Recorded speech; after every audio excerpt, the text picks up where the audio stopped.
Hello guys, welcome back to my channel Darshini diaries.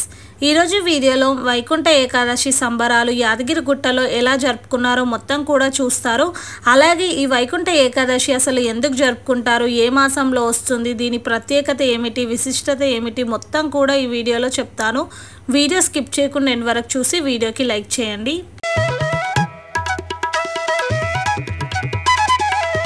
Ekadashi రోజు ఉత్తర ద్వారం అంటే నార్త్ డోర్ నుండి దేవుణ్ణి 5:15కి గుళ్ళో నుండి బయటకు తీసుకొని వస్తే మనందరం దర్శనం చేసుకొని అక్కడే దేవుడికి అయితే పూజలు చేస్తారు పూజారి వాళ్ళు. అలా అని మాకు ఇన్ఫర్మేషన్ చెప్తే మేము ముందుగానే రీచ్ అయిపోయినాము. ఏకాదశి కాబట్టి టెంపుల్ని కూడా లైట్స్తో చాలా బాగా డెకరేట్ చేశారు. నార్మల్ టైంలోనే నైట్ వ్యూ లాగా టెంపుల్ని చూస్తే చాలా బాగుంటుంది, కానీ ఇప్పుడైతే ఇంకా బాగా అనిపించింది. మేము వెళ్ళింది చాలా ఎర్లీగా, ఒక 1 hour ముందే, అండ్ అప్పుడు ఇంకెవ్వరు క్రౌడ్ లేరు కాబట్టి చాలా కామ్గా పీస్ఫుల్గా మంచిగా అనిపించింది అంత మార్నింగ్ టెంపుల్కి వెళ్తే. నేను మా పిన్ని మా కాలనీలో ఆంటీ వాళ్ళందరం కలిసి టెంపుల్కి వెళ్ళాము. ఆల్రెడీ నేను ఛానల్లో యాదగిరిగుట్టలో ధనుర్మాసంలో ఆండాలమ్మ వారికి ఉత్సవాలు జరుపుతారని చెప్పి ఒక వీడియో పోస్ట్ చేశాను. ఆ వీడియో చూడకపోయి ఉంటే ఐ బటన్లో ఇస్తాను, ఇక్కడ తప్పకుండా ఆ వీడియో కూడా చూడండి. ఇలా స్క్రీన్స్ కూడా అరేంజ్ చేశారు, ఎందుకంటే వచ్చిన భక్తులందరికీ కూడా దేవుడి దగ్గరికి వెళ్ళి చూసి దర్శనం చేసుకోవడం పాసిబుల్ కాదు కాబట్టి ఇలా స్క్రీన్స్ అరేంజ్ చేసి పెడితే అందులో మనం అక్కడ జరిగేదంతా కూడా లైవ్లో చూడొచ్చు. ఇదంతా కూడా సీటింగ్ అరేంజ్మెంట్స్ చేశారు, ఎందుకంటే క్రౌడ్ చాలామంది వస్తారు కాబట్టి దానికి తగ్గట్టు అన్ని అరేంజ్మెంట్స్ కూడా నీట్గా చేసి పెట్టారు. ఇంకా చాలామంది విఐపీస్ కూడా వస్తారు. మేమే చాలా ఎర్లీగా వెళ్ళాం అనుకున్నాం, కానీ మేము వెళ్ళిన కొంచెం సేపటికి అందరు రావడం కూడా స్టార్ట్ చేశారు. మీకు అందరికీ కూడా అఖండ జ్యోతి కొబ్బరికాయలు కొట్టే ప్లేస్ దగ్గర ఉంటుంది, ఈసారి వెళ్ళినప్పుడు చూడండి. మేము కూడా కొబ్బరికాయలు కొట్టే ప్లేస్ దగ్గరనే కూర్చున్నాము, ఎందుకంటే బయట చాలా చలిగా ఉంది, ఫుల్ గాలి వస్తుంది. ఇంకా మా పిన్ని వాళ్ళు అందరు తీసుకొచ్చిన దీపాలు కొండెక్కుతాయని చెప్పి కూర్చున్నారు. దేవుడికి దీపారాధన చేద్దామని అయితే అవన్నీ తీసుకొని వచ్చారు. మేము కొంతసేపు అక్కడ కూర్చున్న తర్వాత ఇంకా లోపలికి అలౌ చేస్తే 4:30కి అలా ఇక్కడికి వచ్చి అయితే కూర్చున్నాము.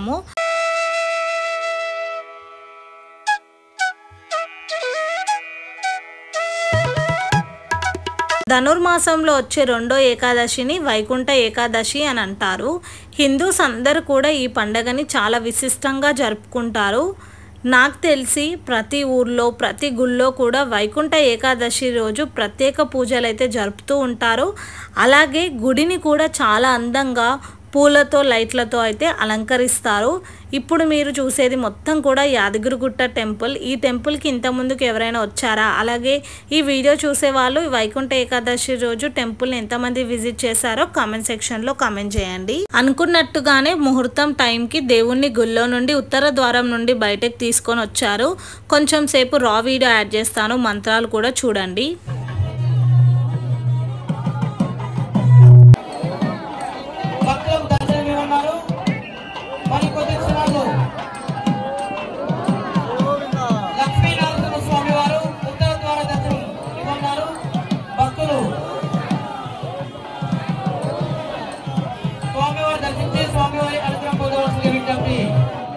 ముందుగానే చెప్పినట్టు వైకుంఠ ఏకాదశి రోజు అనుకున్న ముహూర్తానికి ఉత్తర ద్వారం నుండి స్వామివారు గుళ్ళో నుండి బయటికి వచ్చి భక్తులందరికీ కూడా దర్శనం ఇచ్చారు.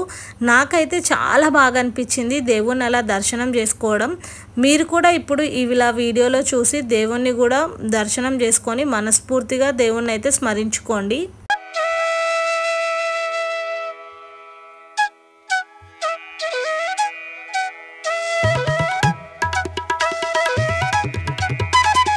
వైకుంఠ ఏకాదశి రోజు మనం ఉత్తర ద్వార దర్శనం దేవుణ్ణి ఎందుకు చేసుకుంటాము అంటే, వైకుంఠం అనేది ఉత్తరాన, యమపురి అనేది దక్షిణాన ఉంటుందని నమ్ముతారు.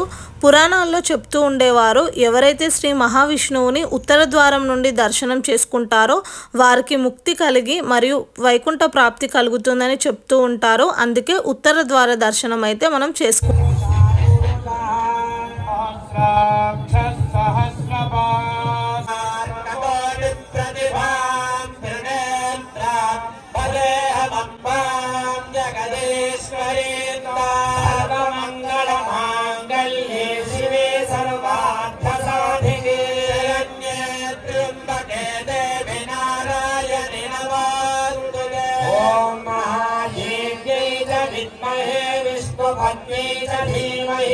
ఇంకొకటి ఏంటి అంటే క్షీరసాగర మదనం జరిగిన రోజు అంటే శ్రీ మహావిష్ణువు అమృతాన్ని లోక సంరక్షణకై శత్రువుల చేతికి వెళ్లకుండా కాపాడి దేవతలందరికీ కూడా పంచిన రోజు అన్నమాట. ఇలా చెప్తూ ఉంటూ పోతే చాలా ఉన్నాయి. ఇంకొకటి ముక్కోటి ఏకాదశి, వైకుంఠ ఏకాదశి ఎందుకు వచ్చింది అని అంటారంటే, శ్రీ మహావిష్ణువు గరుడ వాహనం మీద 3 కోట్ల దేవతలతో భూమి మీదకి వచ్చి అందరికి కూడా దర్శనమిచ్చారని చెప్తూ ఉంటారు. అందుకే దీనికి ముక్కోటి ఏకాదశి, వైకుంఠ ఏకాదశి అని అంటూ ఉంటారంట.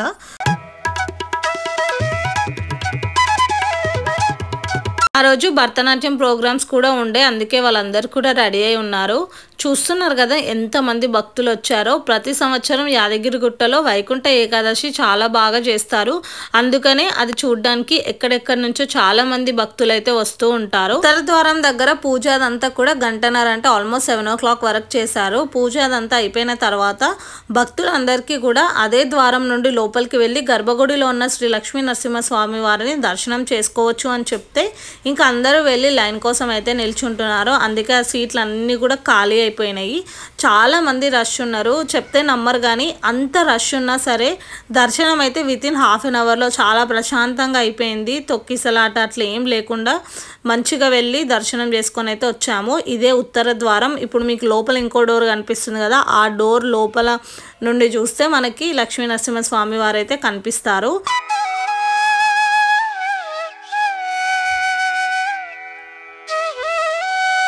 మేము కూడా దర్శనానికి అయితే లోపలికి వెళ్ళాము ఉత్తర ద్వారం నుండే. ఇదే అనమాట అక్కడ స్వామివారికి పూజ చేశారు. మొత్తానికైతే గుడి లోపలికి ఎంటర్ అయ్యాము. చూస్తున్నారు కదా లోపల కూడా ఎంత బాగా డెకరేషన్ చేశారో పూలతోని. ఇంకా ఇక్కడే ఇలా ఉంది అంటే లోపల గర్భగుడిలో అంటే మనం లోపలికి ఎంటర్ అవుతాం కదా దర్శనం చేసుకోవడానికి గర్భగుడిలో. ఇదే అక్కడ మెయిన్ ఎంట్రన్స్, అది గర్భగుడిది. చాలా బాగుంది కదా. లోపల అయితే ఇలా పూల డెకరేషన్ తోటి ఆ లైటింగ్స్ని ఇట్లా పైనుండి చూస్తుంటే అయితే చాలా బాగా అనిపించింది.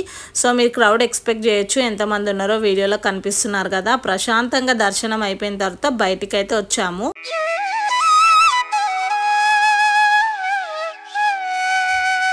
మేము దర్శనం చేసుకొని బయటికి వచ్చేలోపే ఇంకా ఆడవాళ్ళందరూ కూడా ముగ్గులు వేయడం స్టార్ట్ చేసేసారు. మీ దగ్గర కూడా ఇలా వైకుంఠ ఏకాదశి రోజు గుళ్ళో ముగ్గులు వేస్తారా చెప్పండి.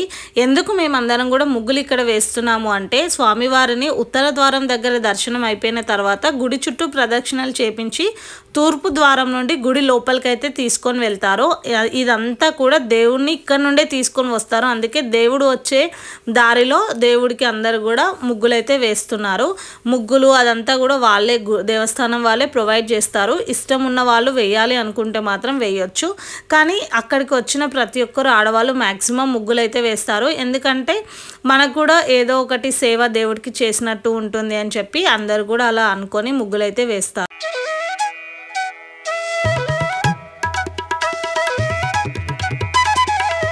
ఒకవైపు ఊరేగింపు స్టార్ట్ అయిపోయింది, ఇంకోవైపు ముగ్గులు వేయడం కూడా అయిపోయింది. మరొక్కసారి స్వామివారిని దర్శనం చేసుకుందాము లోపలికి వెళ్లే ముందు అని చెప్పి మేమందరం కూడా వెయిట్ చేస్తూ ఉన్నాము. స్వామివారికి ఊరేగింపు అయితే చాలా ఘనంగా చేస్తారు. మీరు చూడండి వీడియోలో స్వామివారి ఊరేగింపు అవుతుంటే భరతనాట్యం చేసేవాళ్ళు భరతనాట్యంతో అండ్ భజన చేసుకుంటూ కూడా స్వామివారికి అయితే లోపలికి తీసుకొని వెళ్తారు. మంచిగా అనిపిస్తుంది ఇలా చేస్తూ ఉంటే. మీ దగ్గర కూడా టెంపుల్స్లో ఇలా చేస్తారా లేదా ఇంకేమైనా యాక్టివిటీస్ చేస్తారా అనేది కామెంట్ సెక్షన్లో కామెంట్ చేయండి. నాకు కూడా తెలుస్తుంది కదా ఎవరెవరి దగ్గర ఎట్లా చేస్తారో అని చెప్పి.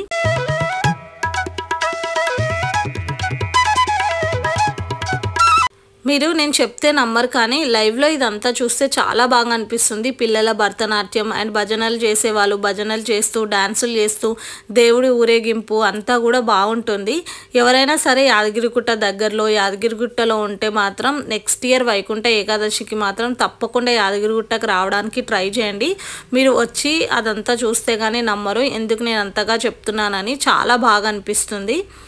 ఇంకా మొత్తానికైతే స్వామివారి ఊరేగింపు అయిపోవచ్చింది. ఇంకా తీసుకొని అయితే వెళ్ళిపోతారు దేవుణ్ణి. ఇంకా ఈ దేవుణ్ణి మనం తీసుకొని వస్తున్నారు కదా అందరు కూడా ఈ పల్లకి పైన ఈ పల్లకిని ముట్టుకొని అందరు కూడా దేవుడికైతే మొక్కుకుంటారు. అంటే స్వామివారిని టచ్ చేయలేము కదా దగ్గర నుంచి, అట్లీస్ట్ స్వామివారు ఉన్న పల్లకిని అయినా ముట్టుకుంటే స్వామివారిని దగ్గర నుంచి మనం ముట్టుకొని దర్శనం చేసుకున్నామన్న ఫీల్ వస్తుందని చెప్పి అలా అయితే అందరు చేస్తూ ఉంటారు.